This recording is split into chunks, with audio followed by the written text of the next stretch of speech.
विभीषण ने हनुमान को बताया कि रावण ने सीता माता को अशोक वाटिका में कैद करके रखा है।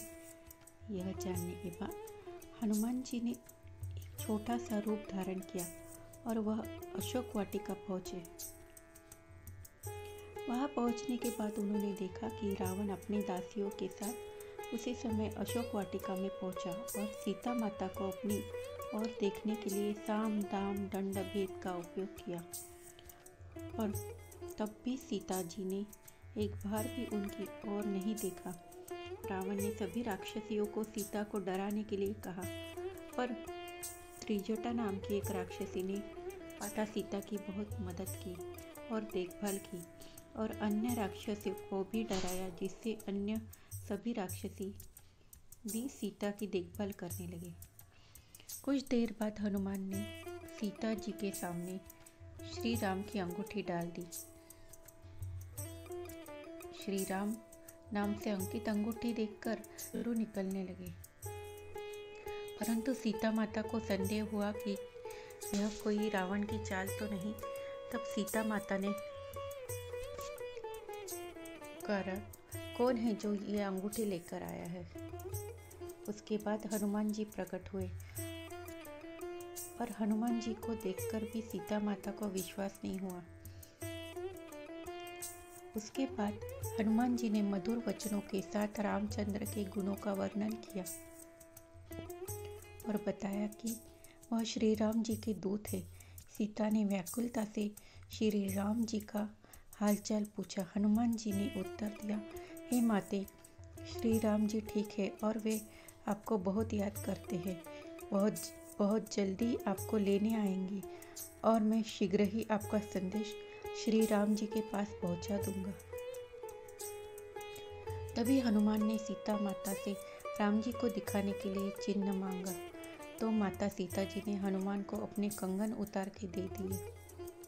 हनुमान जी को बहुत भूख लग रही थी, तो हनुमान जी अशोक वाटिका में लगे पेड़ों से फलों को खाने लगे। फलों को खाने के साथ साथ हनुमान जी उन पेड़ों को तोड़ने लगे। तभी रावण के सैनिक ने हनुमान पर प्रहार किया, पर हनुमान ने सबको मार डाला। जब रावण को इस बात का पता चला कि कोई बंदर अशोक वाटिका में उत्पात मचा रहा है, तो उसने अपने पुत्र अक्षय कुमार को भेजा हनुमान का वध करने के लिए, पर हनुमान जी ने तो उसे क्षण भर में ही ऊपर पहुंचा दिया। कुछ देर बाद जब रावण को अपने पुत्र की मृत्यु का पता चला, वह बहुत ज़्यादा क्रोधित हो गया। उसके बाद रावण ने अपने श्रेष्ठ पुत्र मेघनाद को भेजा। हनुमान के साथ मेघनाद का भी बहुत ज़्यादा युद्ध हुआ, पर वह कुछ कर न सके।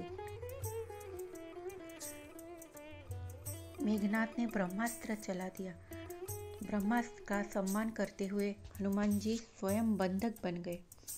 हनुमान को रावण की सभा में लाया गया। रावण हनुमान को देखकर हंसा और फिर क्रोधित होकर उसने प्रश्न किया, हे वानर, तूने किस कारण अशोक वाटिका को तहस नहस कर दिया? तूने किस कारण से मेरे सैनिकों और पुत्र को मार दिया? तुझे अपने प्राण जाने का डर नहीं है?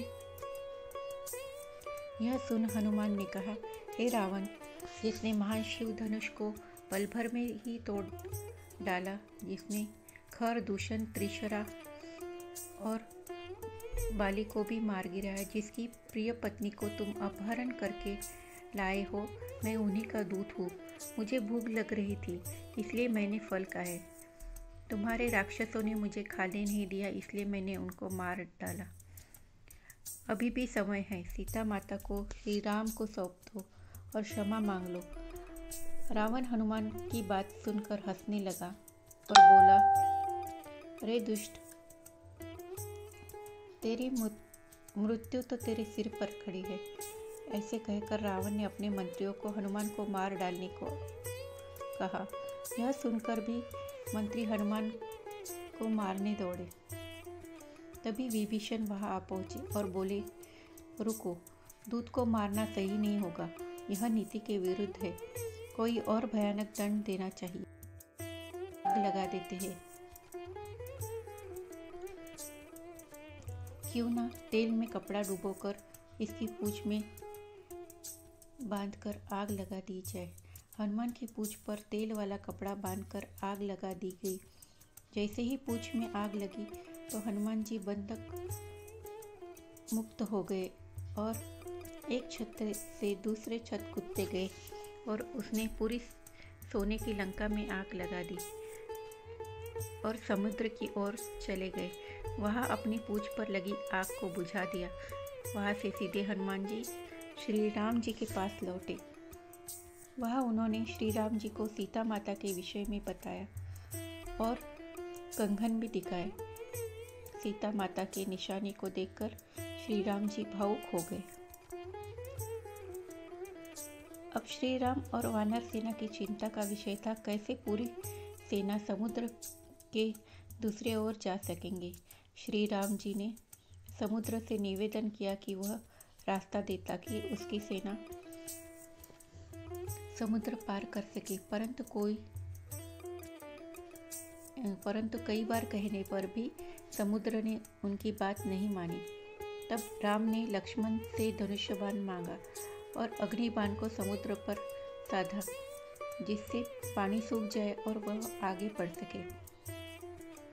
जैसे ही श्री राम ने ऐसा किया, समुद्र देव डरते हुए प्रकट हुए और श्री राम जी से माफ़ी मांगने लगे और कहा, नाथ ऐसा न करें, आपके इस बाण से मेरे में रहने वाले मछलियाँ और जीवित प्राणी का अंत हो जाएगा। श्री राम ने कहा, हे समुद्र देव, हमें बताइए कि मेरी यह विशाल सेना इस समुद्र को कैसे पार कर सकती है। समुद्र देव ने उत्तर दिया, हे रघुनंदन राम, आपकी सेना में 2 वानर हैं, नल और नील। उसके स्पर्श